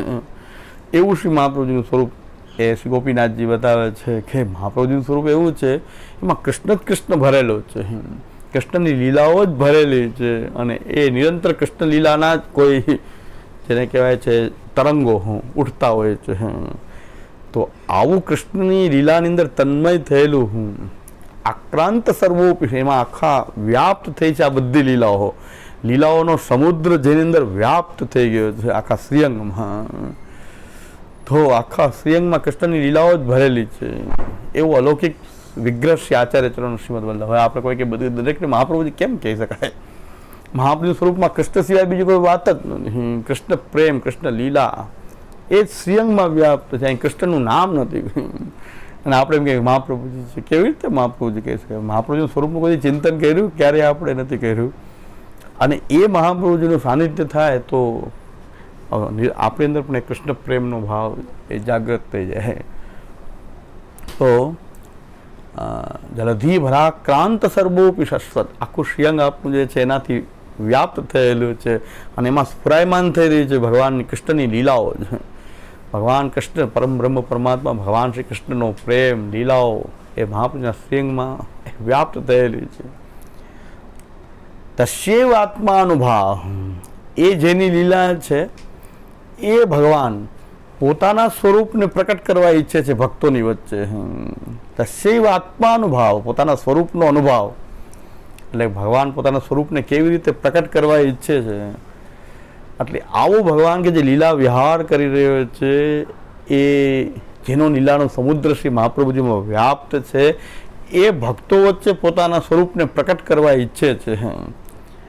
અને એ પ્રકટ કેવી રીતે થશે એની માટે એને શ્રી મહાપ્રભુજીની વચ્ચે પધરાવ્યા છે એ પ્રભુએ. એ શ્રી મહાપ્રભુજીને કે જેની અંદર આ બધી લીલાઓ વિદ્યમાન છે, એને તે શૈવ આત્માનુભાવ પ્રકટન હૃદયસ્યાજ્ઞા, જેને પોતાના સ્વરૂપને પ્રકટ કરવું છે ભક્તો વચ્ચે, એવું જ એમનું હૃદય છે, એમનું ભાવ છે, હૃદયનો એવો આશય છે કે મારે આ મારા સ્વરૂપને ભક્તોની વચ્ચે પુનઃ પ્રકટ કરવું છે. જે લીલાઓમાં તો ચાલી રહ્યું છે, પણ લીલાઓમાંથી છૂટા પડેલા કોઈ દૈવી જીવ છે એની સામે મારે આ સ્વરૂપને પ્રકટ કરવું છે. એના માટે શ્રી મહાપ્રભુજીને આપે આજ્ઞા કરી, હૃદયસ્ય આજ્ઞા પ્રાદુર્ભાવ, એનાથી આ ભૂતલ ઉપર પ્રકટ થયા છો. અને એવા શ્રી મહાપ્રભુજીને કે જે આપના દ્વારા જ અમને કૃષ્ણનો અનુભાવ, કૃષ્ણનું સ્વરૂપ આપના દ્વારા જ પ્રાપ્ત થશે, કૃષ્ણ આપના દ્વારા જ સમજાશે, એવા જ શ્રી મહાપ્રભુજી જે છે એવા હુતાસન ભગવાનના મુખારવિંદ રૂપ, અગ્નિરૂપ, વિરાગ્નિ રૂપ જે શ્રી મહાપ્રભુજી છે એમની અમે શરણમાં જઈએ છીએ.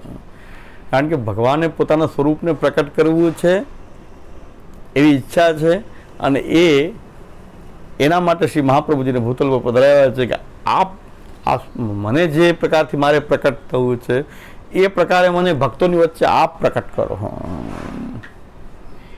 આ ભગવાનની અંદર રહેલી ઈચ્છા છે, અને એના માટે શ્રી મહાપ્રભુજી ભૂતલ ઉપર પધાર્યા છે. આ મહાપ્રભુજીનું સ્વરૂપ શ્રી ગોપીનાથજી પોતાના પિતાના સ્વરૂપને આ રીતે ધ્યાન કરી રહ્યા છે કે આવા શ્રી મહાપ્રભુજી છે. આ આચાર્ય ચરણ છે કે તમને કૃષ્ણની ભક્તિ, કૃષ્ણ સેવા, કૃષ્ણની લીલા આપવા માટે જ જેમનું સ્વરૂપ છે, બીજું કોઈ એના સ્વરૂપમાં બીજું કંઈ છે જ નહીં. શ્રી મહાપ્રભુજી સ્વરૂપમાં તમે અહીંયા જઈને કહેશો કે આ ધંધો નથી ચાલતો, બેઠકજીમાં જઈને કહેશો ધંધો ચાલ, મહાપ્રભુજી કે એના માટે તો આખું સ્વરૂપ તો કૃષ્ણ લીલા, કૃષ્ણ સેવા, કૃષ્ણ કથાની વાત તો એના માટે જ છે.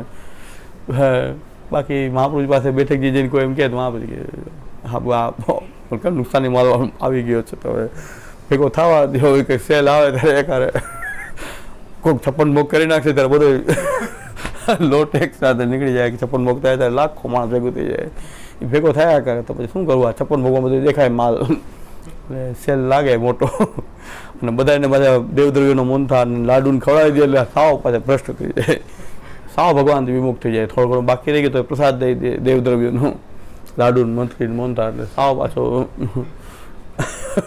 લાડુ મઠી મોનથાર ખવડાવી દે એટલે વધારે ભ્રષ્ટ થઈ જાય. એટલે મહાપ્રભુજીનું સ્વરૂપ તો કૃષ્ણ ભક્તિનું દાન કરવાવાળા છે. કૃષ્ણની વાત કરો તો શ્રી મહાપ્રભુ પ્રસન્ન થાય. હું કૃષ્ણ સેવા કરીશ, મારે કૃષ્ણ ભક્તિ જોઈએ છે તો મહાપ્રભુ પ્રસન્ન થઈ જાય, વરસી પડે એના ઉપર. હવે બધો ઉપાય કરી દીધો. જો કૃષ્ણ ભક્તિ જોતી હોય, કારણ કે આપ તાદૃશ વેષ્ટિત દુર્લભાંગ્રી સરોરુહા, કારણ કે બહુ ચરણાવિંદ મહાપ્રભુજીના ચરણાવિંદ દુર્લભ છે. કારણ કે મહાપ્રભુજી તો જે કૃષ્ણ કામનાવાળો એની વચ્ચે જ પ્રકટ થાય છે, અન્યત્ર એ પ્રકટ થતા નથી. જેને કૃષ્ણ કામના છે, હા બીજા માર્ગો છે. મહાપ્રભુજી કહે છે કે તમે ખોટા પુષ્ટિ માર્ગમાં ટાઈમ ન બગાડો. તમારે લૌકિક સુખ ભોગ આદિ જોઈએ છે તો પુષ્ટિ માર્ગની કંઠી ન બાંધો. તમે બાલબોધના માધ્યમથી મહાપ્રભુજી કહે છે શિવજીનો માર્ગ અપનાવી લો તો તમને ભોગ જલ્દી મળી જશે. તમે શિવની આરાધના કરો, તમે કોઈ દેવી દેવતાની આરાધના કરો, કાંઈ વાંધો નહીં, પણ કૃષ્ણની આરાધનાના માર્ગમાં આવીને પછી આ કરો તો યોગ્ય નથી.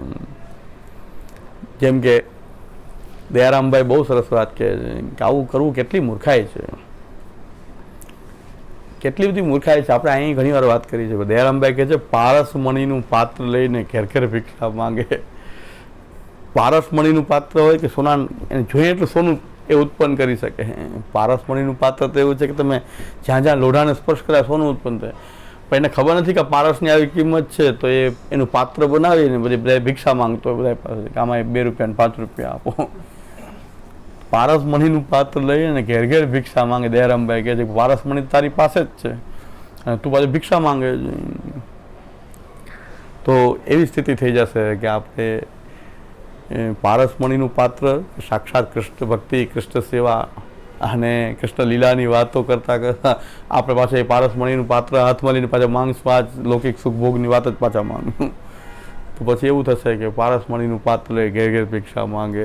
AK-47 રાખીને આપણે પછી મચ્છર મારતા હોય ભળાભળ ભળાભળ.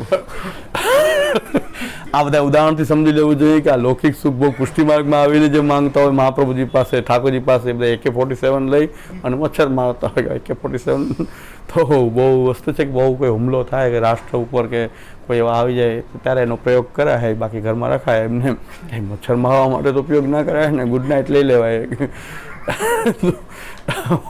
એટલે આ બધા ઉદાહરણથી આપણે હસવું આવે. જો પુષ્ટિ માર્ગમાં આવું તો રોજ થાય. આવા તો 100માંથી આપણે જોઈએ તો 90 કેસ આવા નીકળે. પુષ્ટિ માર્ગમાં આવ્યા હોય 90% જે છે એ કેસ આવા જ નીકળતા હોય છે. જેને ખબર નથી કે પુષ્ટિ માર્ગમાં આવી જાય આ કંઠી પેલી દે AK-47 જેવી વાત છે. હા ને હવે તમે પાછા કંઠી પહેરીને કહો રોદણા રો કે હવે આ આપી દો ને આ આપી દો. એટલે એવી વાત છે. એટલે શ્યામુ દાદા આજ્ઞા કરે જ છે કે વડાપ્રધાન આપણા મિત્રો હોય, આપણે ગટર નીકળી જાય તો આપણે ફોન કરાય કે ગટર હકી કરાવી દે. તો એમાં કેમ નગરપાલિકામાં કહો ને એની માટે પ્રધાનમંત્રીને ફોન લગાવે કે આ ગટર ભરાઈ ગઈ છે, શું કરવું? તો એમ કે નગરપાલિકામાં કહો. એ જ વાત એ છે, કૃષ્ણ પરમ બ્રહ્મ પરમાત્માને આપણે કહીએ કે ભાઈ કે આ કામ મારું રીતે એમ કહે છે કે આ બધા દેવી દેવતાઓ છે, ઘણા બધા છે, અને બધા આ જગતનું બધું કાર્ય કરવાવાળા છે, એમનો કોન્ટેક્ટ કરો ડાયરેક્ટ. મારો કોન્ટેક્ટ શું કામ કરી રહ્યા છો? વાર્તા પ્રસંગમાં સ્પષ્ટ આવે જ છે આપણે ત્યાં કે ગુસાઈજીનો એક સેવક ને કોટ થઈ ગયો. એ કોટ થઈ અને ગિરાજીને તરેટીમાં બેઠો અને બધા કહે કે દવા કરાવો ભાઈ, કોટ થઈ ગયું, કાંઈ વૈદ્યને બતાવો. કે ના ના, હું તો શ્રીનાથજી સારો કરે થવું જ, બાકી નથી થવું. શ્રીનાથજી નીચે બેઠો છું, ધજાની નીચે, શ્રીનાથજી સાજો કરે. તો શ્રી ગુસાઈજીને શ્રીનાથજીએ કીધું કે હું વૈદ્ય છું, મારી આવી વેલ્યુ છે. આ બધા વૈદ્ય બધા બંધ થઈ ગયા, ડૉક્ટર બધા, મારી પાસે તમારો સેવક પાછળ પડી ગયો છે. આ કોને બ્રહ્મસંવત નામ દીક્ષા આપી દીધી? શ્રીનાથજીનું કહેવાનું કે આ તમે કોને, આ તો મારી પાછળ પડી ગયો છે. હું શ્રીનાથજી આમ જ કીધું ગુસાઈજીને કે હું વૈદ્ય છું, કે આને કોટ સારો કરું, આ તો એક ડૉક્ટરનું કામ છે. તો આપણે આટલો વિવેક આપણી અંદર શરણાગતિના લેવલમાં જરૂરી છે. હવે શરણાગતિમાં જ આપણે આ બધી વાત આવી જાય તો સેવાની તો વાત જ નથી. મહાપ્રભુ કહે છે કે સેવા વખતે પણ જો આ ભૂલ ચાલુ રહી તો કહે છે લોકાર્થી ચેત ભજેત કૃષ્ણમ કૃષ્ણો ભવતી સર્વથા સંસારિયસ્તુ ભજતે સદુરસ્થો યથા તથા અપેક્ષિત જલાદિનામ ભાવા તત્ દુઃખવા. તમે ભગવાનથી દૂર ને દૂર રહેશો જો પાછી સેવામાં આ ભૂલ કરશો, પાછી લૌકિક સુખભોગ સેવા માંગવા માંડશો, આદત છૂટે નહીં તો પાછી જે બધી જ રિપીટ થયા જ કરે. શરણાગતિ પહેલાં જ આપણે આ બધી વસ્તુનું નિરાકરણ થઈ જવું જોઈએ. નહીં તો આદત આવી માંગવાની પડી ગઈ તો સેવામાં આપણે આવું કરશું કે આ કામ ભગવાન કરો, આ કામ ભગવાન કરો. આખો સનાતન ધર્મ આપણો ડૂબી ગયો હોય તો કેવલ આપણા લૌકિક અર્થમાં. આપણે ધર્મનો ઉપયોગ લૌકિક અર્થ માટે જ માનીએ છીએ. આપણે આખો ડૂબી ગયામાં, આખો સનાતન ધર્મ, આપણે પુષ્ટિમાર્ગી ડૂબા નથી, આખો સનાતન ધર્મ ડૂબી ગયો છે કે ભાઈ ધર્મનું કેવલ અર્થ અને સુખભોગ થાય એટલા માટે ધર્મ નથી. ધર્મ તો આપણને ધારણ કરે છે. ધર્મો ધારાય તે પ્રજા. દરેક પરિસ્થિતિમાં ધર્મ છે એ રક્ષક છે. એ દરેક પરિસ્થિતિમાં ધર્મને છોડવો ન જોઈએ. અર્થ હોય તો ઠીક છે, ન હોય તો ઠીક છે. અને આપણે તો ઠીક છે, પણ આખા જીવન જેણે આપી દીધા એને ધર્મથી શું મળ્યું? ગુરુ ગોવિંદસિંહના 4 પુત્રો રાજપાટ અને એ જંગલોમાં ભટકવા માંડ્યા કેવલ ધર્મ માટે. કેવલ ધર્મ માટે પોતાના છોકરાઓને જિંદા એને ચણાવી દેવામાં આવ્યા, આટલા ત્રાસ કરવામાં આવ્યા, પણ છતાં એમ કીધું કે અમે અમારો ધર્મ નહીં છોડી શકીએ. ગુરુ ગોવિંદસિંહજીની એવી બધી વાત છે કે જે પુષ્ટિમાર્ગની નથી, પણ આ સનાતન ધર્મની માટે એ એમને ધર્મ એટલો પ્રિય હતો. પહેલાંના ધર્મને જીવનનો આ હતો કે ભાઈ કે અર્થ કે એમાંથી, અને કે ધર્મમાં શું મળ્યું મને, ધર્મથી શું મળ્યું? અમે રાજપાટ વહી ગયું, અમે પુત્રો બધાએ મરી ગયા, હવે ધર્મથી શું પ્રાપ્ત થયું? તો પણ છતાં ધર્મની ભાવના હતી કે આનાથી પર છે. દરેક પરિસ્થિતિઓમાં મારે મારા ધર્મને ન છોડવો જોઈએ. એટલો ધર્મ પહેલાંના લોકોને પ્રિય હતો. હજી વિધર્મીઓને છે, આપણને શરમ આવે. એ લોકોને એટલો પ્રિય છે ધર્મ. અને નો આવે. હમણાં જ એક વૈષ્ણવ મને એક વાત કરતા હતા, હવે એને દ્રષ્ટાંત આપ્યું હોય કે સાચી ઘટના હોય મને ખબર નથી, પણ એક મુસ્લિમ અને કે આપણા એક પુષ્ટિમાર્ગી વૈષ્ણવ, બે મિત્ર, ખાસ મિત્રાચારી બહુ બેને. અને જે મુસ્લિમ હતો એને સંતાન નહોતું, એટલે એના ઉપાય કરતા હોય, એના ધર્મના ઉપાય જે થતા હોય એ કરતા હોય. ત્યારે આપણે કોઈ મહારાજશ્રી કાંઈક ત્યાં પધાર્યા હશે ગામમાં, એટલે ઓલા વૈષ્ણવે કીધું કે તું હાલ, અમારા મહારાજશ્રી બહુ ચમત્કારિક છે, અને તમારે આશીર્વાદ આપી દે તો તારું કામ થઈ જાય. એ કે તમારી બધી વાત સાચી, મહારાજશ્રી ચમત્કાર આપી દે તો પછી મારા અલ્લાહે આપેલો દીકરો નહીં કહેવાય, મહારાજે આપેલો દીકરો કહેવાશે. એના કરતાં અલ્લાહ આપે તો લઉં. બોલો, મહારાજે આપ્યો એવું કહેવાશે આખી જિંદગી પર, એ મારે કરવું નથી. અલ્લાહને આપવું હોય તો આપે. બાકી તમારા મહારાજશ્રી ચમત્કારીમાં મને વાંધો નથી, આવવામાં વાંધો નથી, પણ મારે એની પાસે હું આ માંગીશ નહીં કે આશીર્વાદ આપો આ દીકરો થઈ જાય. તમે એવું કહેશો અને કદાચ થયો છોકરો તો મને એમ લાગશે કે મહારાજે આપ્યો, અલ્લાહે નથી આપ્યો. તો એના કરતાં અલ્લાહ આપે એ જ મારે જોઈએ. તો મેં કીધું પુષ્ટિ માર્ગી તો જી આવે, તો અલ્લાહ પાસે જી આવે. કોઈક દોરા ધાગા કરી દેતો હોય તો આપણે તો ફકીર નહીં જી આવે. પુષ્ટિ માર્ગી તિલક કરીને દાણાપીઠમાં બધા દંડવત કરે છો. વિઠલેશ ભૂલમાં નીકળીને પાછા ઓલા બે કબર છે અહીંયા હાથ જોડે, બોલો તિલક કર્યું હોય તોય એ કબરને હાથ જોડી દે. પણ એ પંજારી મેં આપણા લોકો જ કરે છે બધું.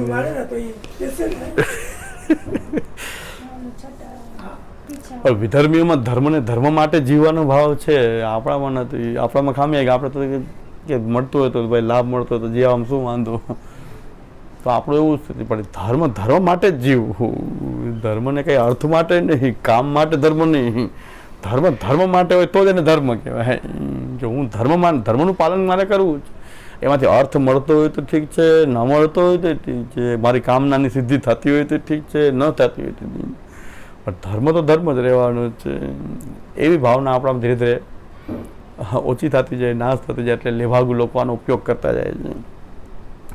પછી બધા જ પાખંડીય પૂજાય જેની પાછળ આ છે કે અર્થલોલુપતા આપણી અંદર છે. ધર્મ માટે જીવવો નથી આપણે.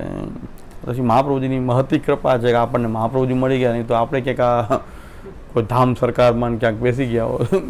કારણ કે લૌકિક ભાવના તો પ્રબળ રહેવાની જ છે, અને લૌકિક વસ્તુની તૃપ્તિ કોઈ થવાની નથી. તો આપણે જે આપણું કામ કરીએ છીએ તો આપણે નથી કે આ ભગવાન. જુનાગઢમાં એક વૈદ્ય છે કે એની એટલા બધા વખાણ મને એક જણાએ કહ્યા કે જુનાગઢના વૈદ્ય છે ને ઘણા તો એમ કે આ ભગવાન જ છે સાક્ષાત. અમારા એવા પ્રશ્ન હલ કરી દીધા શારીરિક, એટલે એ ભગવાન. મેં કીધું શારીરિક પ્રશ્ન હલ કરે એ વૈદ્ય કહેવાય કે ભગવાન કહેવાય? મેં કીધું તો મારે જવું નથી. મને કે આપે બતાવો ખરેખર. મેં કીધું તો જવા જેવું નથી. વૈદ્ય હોય તો જાઓ, ભગવાન હોય તો ન જાઓ. ભગવાન તો છે, બીજો ભગવાન ક્યાંથી આવી ગયો? મેં કીધું વૈદ્ય હોય તો બરાબર છે, પણ બધા કહે ને ભગવાન જ છે. એટલું એનું કામ સારું હશે, હવે કામ ભલે સારું. મેં કીધું એમ તો પૂછો કે શું બીમારી છે કે નહીં. મને કાંઈ બીમારી ધરાવતો માણસ કેમ ડૉક્ટર પાસે લઈ જાઓ? સારો ડૉક્ટર લઈ જાઉં એમ કે વૈદ્ય બહુ સારું, મને કાંઈ તકલીફ નથી તો એકવાર કે બતાવો. કાંઈ મને કાંઈ તકલીફ નથી. અને ડાયાબિટીસ એ ભેગી જવાની છે મને ખબર છે. તો હવે ડાયાબિટીસ છે ફૂલ, પણ એ તો ભેગી જ જવાની, કોઈની તાકાત નથી કે એને રોકી દે. તો આપણે કાયમી સત એને આપણે મિત્ર માની લીધા કે ભેગી એ આવશે, બી કોઈ નહીં આવે. એ તો પરમ મિત્ર છે, એને છોડવું નથી આપણે કે એ તો ભેગી આવશે. એના સિવાય કે બીમારી નથી કંઈ. બતાવો. મેં કીધું બતાવવા શું, હવે કંઈ બીમારી જ નથી તો શું મારે બતાવવું? ભગવાનને તો જરૂર નથી, ભગવાન તો છે. વૈદ્ય તો હવે કામ પડશે તો બતાવું. સામુદાય એ કહેતા હતા કે વૈષ્ણવ કીધું કે આ મારી બહુ છે કાર્ડિયો સર્જન થઈ ગઈ છે, હવે આપ જ્યારે કાંઈ કામ પડે કે એટેક તો આવવા દો. હાર્ટ કામ કરે ત્યાં સુધી એની સેવા તો કેમ લેવી? કાંઈ પણ સેવા હોય તો કહેતો પડી ગયું તમારી સેવા હજી વાર છે, કરી દો. એટેક તો આવવા દો બરાબર. નાની બધી બ્લોક થાય પછી કંઈક બાયપાસ કરાવે. તમારી છોકરી કે બહુ કાર્ડિયક સર્જન થઈ ગઈ, પણ એમાં મારે દાખલ થવું, ક્યારેક લાભ આપો. સામુદાય કહેતા લાભ તો ક્યારે આપો, બરાબર એટેક આવે તો આપું, બાકી તો સર્જન થઈ ગયા સારી વાત છે, શુભકામના છે. એવું આપણે બધાને એવું ભાઈ શું કે વૈદ્યને વૈદ્ય રહેવા દે, ભગવાન શું કહે? મને ભગવાનનું કંઈક સ્ટેટસ અલગ છે, વૈદ્યનું સ્ટેટસ અલગ છે. એટલે ઘણા માનતા હોય, માનવા માટે ઘણા પોતાનું કાર્ય સિદ્ધ થઈ ગયું અમારો ભગવાન. શું કામ ભગવાન? ભગવાન તમારો સારા વૈદ્ય છે, સારા ડૉક્ટર છે, એ વાત બરાબર, ભગવાન ક્યાંથી થઈ ગયો? આપણે સમજતા જ નથી. કારણ કે આપણે ધર્મને કે ભગવાનને કંઈક લૌકિક કામ, લૌકિક અર્થ એમાં જ સીમિત બનાવ્યો છે. આખા સનાતન ધર્મની માથાકૂટ આ ચાલી રહી છે. બે મોટા પ્રશ્ન છે આપણા સનાતન ધર્મીઓના. એના પર કોઈ બધા ગમે એટલા પ્રવચન કરે, બે વસ્તુ પર ધ્યાન નથી આપતા. એક તો આપણે ધર્મને અર્થકામનું માધ્યમ બનાવ્યું છે, ધર્મ માટે જીવવા કે એના માટે માંગતા નથી. બીજું, આપણે આપણા પોતાના ધર્મમાં નિષ્ઠ નથી. એ મોટી તકલીફ છે. આપણે ધર્મનો પ્રચાર કરવો છે, બીજા આપણા ધર્મને માને, આપણે પોતાના ધર્મમાં નિષ્ઠ નથી. આ બધાની તકલીફ. એમાં સ્વામિનારાયણવાળાની બિચારાની પ્રોબ્લેમ આ છે. મેં કીધું એટલે હવે હું મારું વક્તવ્ય હવે મને કે કોઈ બાળકો બોલતા નથી. મેં કીધું હવે એનું બહુ અધ્યયન કરી લઉં પછી બોલું ને. સ્વામિનારાયણવાળા બીજા જામી પડ્યા કે ભગવાન સર્વોપરી, સ્વામિનારાયણ ભગવાન સર્વોપરી છે. સર્વોપરી તમે રાખો ને ભાઈ, બીજાને શું કામ સર્વોપરી, પણ તમે રાખો સર્વોપરી. આનંદથી તમે સર્વોપરી માનીને એને ભજો. બીજાને નીચા કરવામાં જ કેમ તમે એનો ઉપયોગ કરી રહ્યા છો સર્વોપરી ભગવાનનો? એ તકલીફ થઈ ગઈ કે આપણે પોતાનામાં નિષ્ઠ છીએ ને બીજાને આપણે પોતાનામાં બનાવી દેવા છે દરેકને. આપણે શિવ દ્વેષે તાત્પર્યમ એમ કહેવાય છે કે તમે વૈષ્ણવ છો એટલે વિષ્ણુમાં નિષ્ઠ રહ્યો, શિવની ટીકા કરવામાં જ કેમ મજા આવે તમને? આપણે શૈવ લોકોની ટીકા કરવી, શૈવ લોકો નીચા છે, અમારા કૃષ્ણ મોટા છે, કૃષ્ણ મોટા છે તો એમાં નિષ્ઠ રહ્યો. એ શિવની ભક્તિ હોય તો બિચારાને કરવા દો શાંતિથી. તમે સામે તેને ડિસ્ટર્બ કરી રહ્યા છો. એ ભાવના આપણી મૂળ હતી સનાતન ધર્મ. દરેક પોતાના ધર્મમાં નિષ્ઠ રહે, કોઈ કોઈને એ નીચા પાડવાની કોશિશ ના કરે, પોતાનામાં લેવાની કોશિશ ના કરે. એ આપણી મૂળ ભાવના હતી. ખંડિત થઈ ગયેલી બધા ખેંચવાની કોશિશ કરે કે અમારામાં આવી જાય, આપણામાં આવી જાય, ઓલા કે સ્વામિનારાયણ બધા સ્વામિનારાયણ બની જાય એવું ઈચ્છે છે. દયાનંદ સરસ્વતીનો પણ આ પ્રોબ્લેમ, આ જ પ્રોબ્લેમ જે છે એ દરેક ધર્મ સંપ્રદાયવાળાનો, દરેક મઠવાળાનો, દરેક ધર્મગુરુનો, આધુનિક જે ખરેખર શાસ્ત્ર સમજે એવા ધર્મગુરુ નહીં પણ શાસ્ત્ર નથી સમજતા એવા ધર્મગુરુ, બધાનો પ્રયાસ આમાં જ છે કે બધા અમારા જ માર્ગમાં રહે, બીજા બધા માર્ગ નીચા છે, અમારો માર્ગ મોટો છે. બધાને આ જ તકલીફ છે. એને શું કહેવાય? સુપિરિયોરિટી કોમ્પ્લેક્સ કહેવાય અંગ્રેજીમાં. સુપિરિયોરિટી કોમ્પ્લેક્સ, ઇન્ફિરિયોરિટી નહીં પણ સુપિરિયોરિટી. સર્વોપરી ભગવાન સ્વામિનારાયણ. સ્વામિનારાયણ બીજા સજાનંદ સ્વામી બિચારા એમ કે કૃષ્ણ સર્વોપરી છે. હા કે નહીં, તમે તેમ કેમ તમે બોલી શકો? સજાનંદ સ્વામીને એમ કે તમે કેમ એમ બોલી શકો? તમે સર્વોપરી છો. સજાનંદ સ્વામી માથું કૂટી રહ્યા છે કે ભાઈ હું કૃષ્ણની સર્વોપરી કહી રહ્યો છું, તમે મને સર્વોપરી બનાવો. સજાનંદ સ્વામી માથું કૂટી રહ્યા છે કે શું કરવું, શું આ કેવાઓને ચેલા બનાવી દીધા.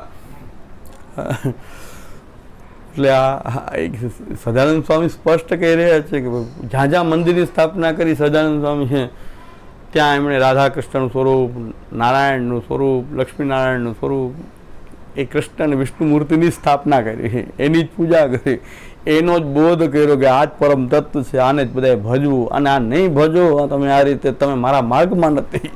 ત્યાં સુધી કહ્યું તોય કે તમે બોલવાનું રહેવા દો. એમને અલગ અલગ ઠાકોરજીના સ્વરૂપના બધા પહેરવેશ ને બધું પહેરાવીને વચ્ચે એમને પધરાવી દીધા. કૃષ્ણને નીચે, રાધા કૃષ્ણ નીચે, વચ્ચે ઊંચા સજાનંદ સ્વામી એમ થાય કે હું એમને ભજવાનો છે, એ મારા સેવ્ય સ્વરૂપ નીચે બેઠા છે અને હું માથે બેસું, મારે કરવું હું? આ કેવા મૂર્ખાઓ આ ભેગા થઈ ગયા બધા.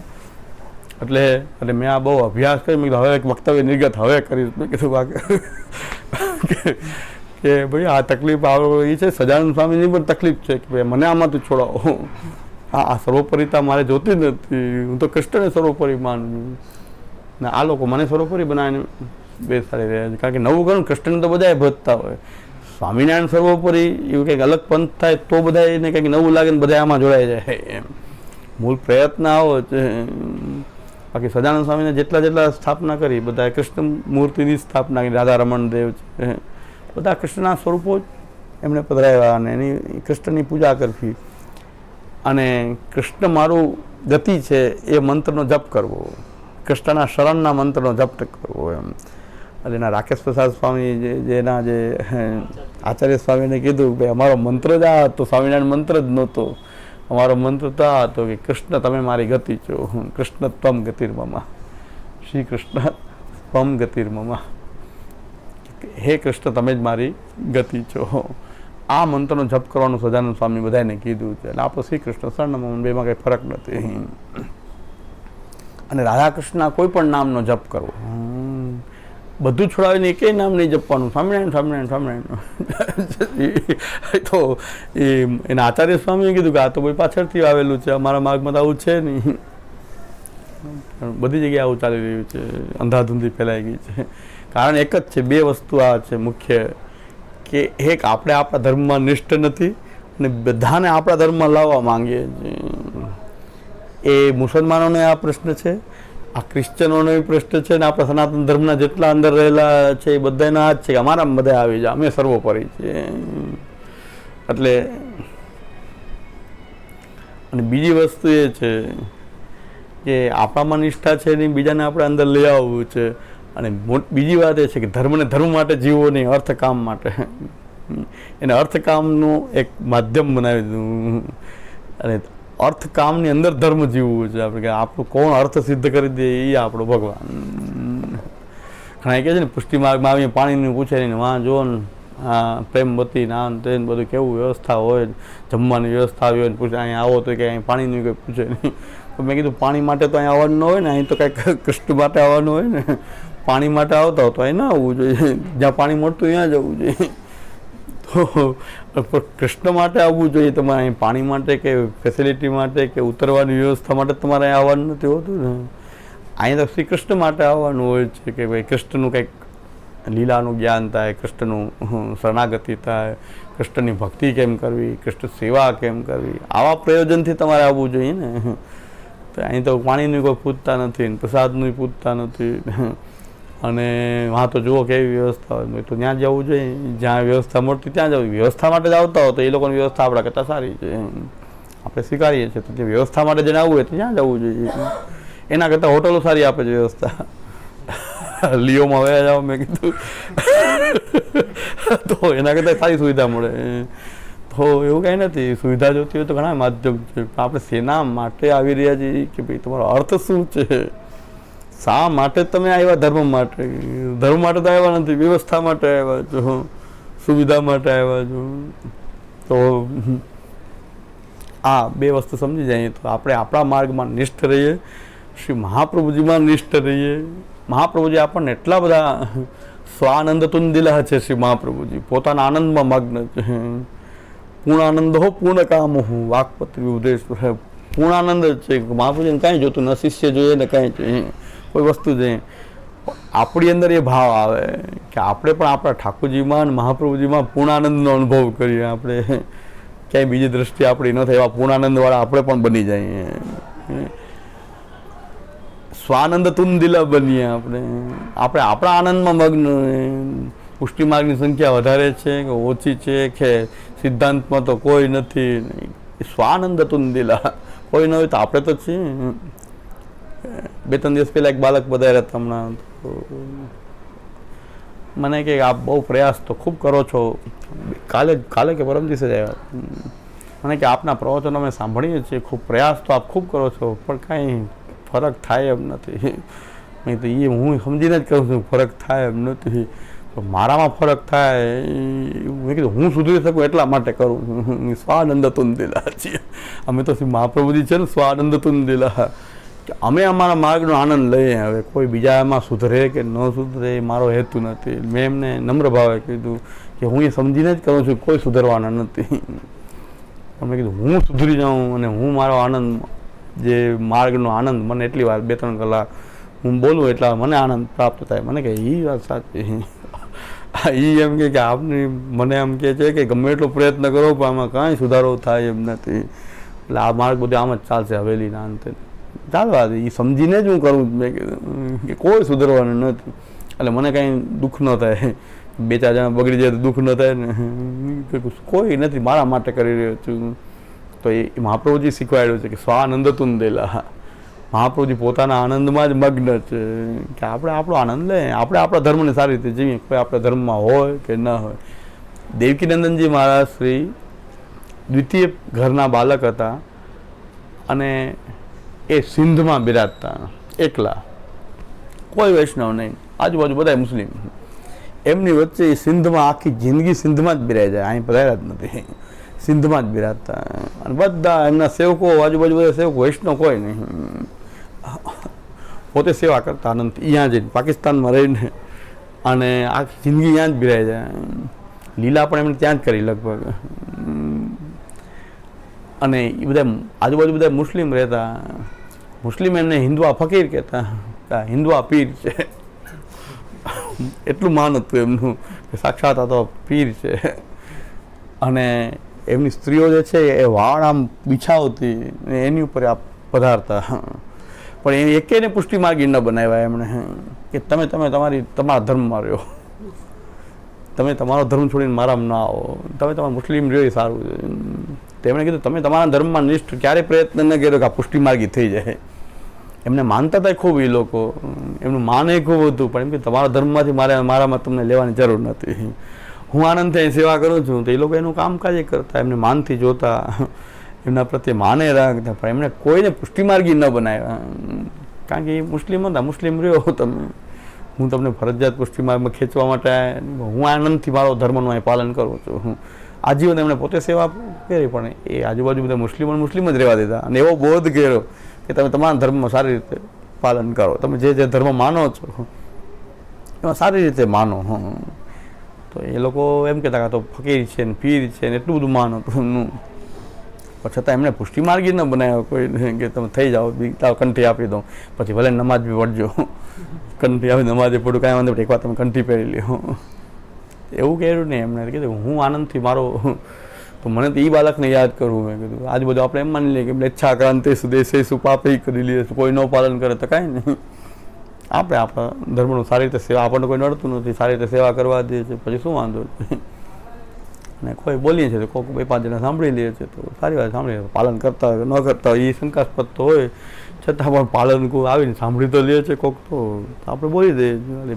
બાળકે મને એમ કીધું કે બધું પ્રયત્ન તો આપ ખૂબ કરો છો પણ કાંઈ થાય એવું નથી. મેં કીધું એ સમજીને જ કરું છું કે કાંઈ થશે નહીં, મારાથી શું થાય, મહાપ્રભુજીથી થાય, ઠાકોરજીથી થાય, મારાથી શું થાય. મારે તો મારો ધર્મ તો જીવવો જોઈએ કે ન જીવવો જોઈએ, એટલે હું મારું કરું છું. એવી રીતે એ મહાપ્રભુજી શીખવાડ્યું છે, સ્વાનંદ તુંદિલ એ નામથી મહાપ્રભુજી પોતાના આનંદમાં મગ્ન છે. તો બહુ ઓછા વૈષ્ણવ મહાપ્રભુજી કર્યા હતા કે મહાપ્રભુજી કંઈ ફોજ તો ભેગી કરી નથી, બહુ ઓછા લોકોને પુષ્ટિમાર્ગી. પોતે પોતાના આનંદ, સેવા સ્મરણનો આપણે આનંદ લેવો જોઈએ. અને આપણે કોઈ આપણને જો આપણે એવી રીતે આપણે જીવવા માંડીએ તો આપણને કોઈ લગભગ નડવાનું નથી, કોઈ આપણને નડી શકે નહીં, આપણને આપણા ધર્મથી કોઈ ચ્યુત ન કરી શકે. આપણું કેવલ આપણું રક્ષણ, આ જ આપણું રક્ષણ છે કે આપણે આપણા માર્ગને સારી રીતે નિષ્ઠાથી જીવીએ તો કોઈ આપણને હટાવી શકે નહીં. એટલે મેં સ્વામિનારાયણને એમ જ કહેવા માગું છું કે તમે સ્વામિનારાયણ સર્વોપરી માનીને પણ બીજાને શું કામ પ્રયત્ન કરો છો કે બધા સ્વામિનારાયણ થઈ જાય? તમે સર્વોપરી માનો ન કરે તો કાંઈ એમાં ન કરવા જોઈએ, આપણે ન કરવું, આપણે શું કામ કરવું, એ સારી વાત. ચાલો પણ તમે તમારા પૂરતું જીવો ને, બીજાને શું કામ એવું મનાવવાનો પ્રયત્ન કરો છો? આપણે ના કરવો જોઈએ.